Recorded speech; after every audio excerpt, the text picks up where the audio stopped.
Bible literature ministry అనుదిన ధ్యానములు ఫిబ్రవరి 15 అంశము మనుష్యులను నమ్ముకొనవద్దు.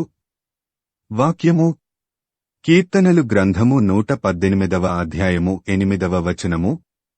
మనుష్యులను నమ్ముకొనుట కంటే యెహోవాను ఆశ్రయించుట మేలు. ప్రభువునందు ప్రియులారా, నేటి వాక్యమును ధ్యానించుకుందాము. సృష్టి ఆరంభంలోనే సాతాను హవ్వను మోసగించింది. దేవుని మాట వినకుండా సాతానుచే మోసగించబడి మంచి చెడ్డల తెలివినిచ్చు చెట్టు పండు తినడం ద్వారా మనిషిలోకి అవలక్షణాలన్నీ ప్రవేశించాయి. అబద్ధం, దొంగతనం, నరహత్య, వ్యభిచారం, మోసగించడం అనేవి మనుష్యుల నరనరాల్లో జీర్ణించుకుపోయాయి. తన స్వార్థం కోసం మనిషి ఎంతకైనా తెగిస్తాడు. నేను మోసపోయాను, నన్ను మోసం చేశారు అనే మాటలు మనం తరచూ వింటుంటాము. ఇదంతా మనుష్యుల మధ్య జరిగేది. ఒక మనిషి ఇంకొక మనిషిని నమ్మినప్పుడు మోసపోవడం సహజం. ఎదుటివారిని తన అవసరాల కోసం, తన స్వార్థం కోసం మభ్యపెట్టి, మాయమాటలు చెప్పి, మంచిగా నటించి, ఉపయోగించుకొని అవసరం తీరిన తరువాత ఆ మనిషిని పట్టించుకోకపోవడం, వదిలేయడం మోసం చేయడం అవుతుంది. మోసపోయినవారు అనేక సందర్భాలలో ఆత్మహత్యలు కూడా చేసుకుంటుంటారు. అలా మోసం చేసే మనుష్యుల కోసం తమ జీవితాలను సర్వనాశనం చేసుకుంటారే తప్ప దేవుని దగ్గరకు రారు. మనుష్యులను నమ్మి సర్వం పోగొట్టుకుంటే తప్ప దేవుడు గుర్తుకు రాడు. మనుష్యుల మీద ఆధారపడి వారిని నమ్మినప్పుడు గుర్తుకు రాని దేవుడు వారి ద్వారా మోసపోయినప్పుడు మాత్రం వెంటనే గుర్తుకొస్తాడు. దేవుణ్ణి కూడా తమ స్వార్థానికి వాడుకొని మోసం చేయాలనుకుంటారు. దేవుణ్ణి హృదయపూర్వకంగా ప్రేమించకుండా ఏదో తన అవసరాలకో, కష్టం పోగొట్టుకోడానికో, నష్టం పూడ్చుకోడానికో, ఆయన ద్వారా లబ్ధి పొందాలనే దురుద్దేశ్యంతో ఆయనను మోసపుచ్చాలని చూస్తే అది ఎప్పటికీ జరగదు. మోసపోకుడి, దేవుడు వెక్కిరింపబడడు. మనుష్యుడు ఏమి విత్తునో ఆ పంటనే కోయును. గలతీ 6:7. మనం దేవుణ్ణి నమ్మకుండా మనుష్యులను నమ్ముతున్నాము కాబట్టే మోసపోవడమనే పంటను కోస్తున్నాము.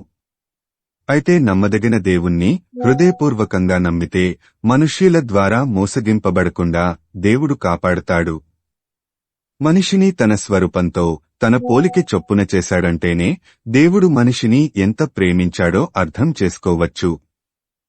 సృష్టి మొత్తాన్ని నోటి మాటతో చేసిన దేవుడు మనిషిని మాత్రం తన స్వహస్తాలతో చేశాడు.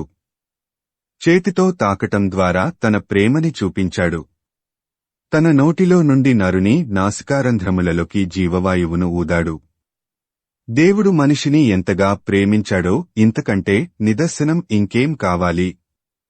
చూడుము, నా ఎరచేతుల మీదనే నిన్ను చెక్కియున్నాను అని యెషయా 49:16లో చెప్పిన దేవుణ్ణి లెక్క చేయకుండా మనుష్యులను నమ్ముకొని వారిమీద ఆధారపడి మోసపోవడం, అష్టకష్టాలు పడటం, బాధపడటం, ఏడవడం అది స్వయం కృతాపరాధమే. మనకి మేలు చేసే దేవుణ్ణి నమ్మకుండా, ఆయన మీద ఆధారపడకుండా మనకి కీడు చేసే మనిషిని నమ్మడం అవివేకం, అమాయకత్వం. నిన్ను ప్రేమించి నీకోసం సమస్తము చేసిన దేవుణ్ణి నమ్మటం, ఆయన మీద ఆధారపడటం నీకు సురక్షితం.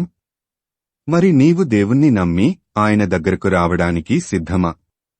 ప్రార్థించుకుందాము. ప్రభువా, ఈ లోకంలో మేము జీవించినంతకాలము మనుష్యులను నమ్మి మోసపోయి మా జీవితాలను నాశనం చేసుకోకుండా నీయందలి నమ్మికతో నీపై ఆధారపడేలా మాకు సహాయం చేయమని యేసయ్య నామమున అడుగుతున్నాము తండ్రి. ఆమేన్. ప్రభువునందు ప్రియులారా, మార్కు సువార్త 16వ అధ్యాయము 15వ వచనములో మీరు సర్వలోకమునకు వెళ్లి సర్వసృష్టికి సువార్త ప్రకటించుడి అని యేసు ప్రభువు చెప్పాడు. కాబట్టి సువార్తను ప్రకటించడంలో భాగంగా ఈ వాక్యమును మీ స్నేహితులు, బంధువులకు షేర్ చేయమని ప్రభువు నామమున కోరుతున్నాను. దేవుడు మిమ్మును దీవించునుగాక.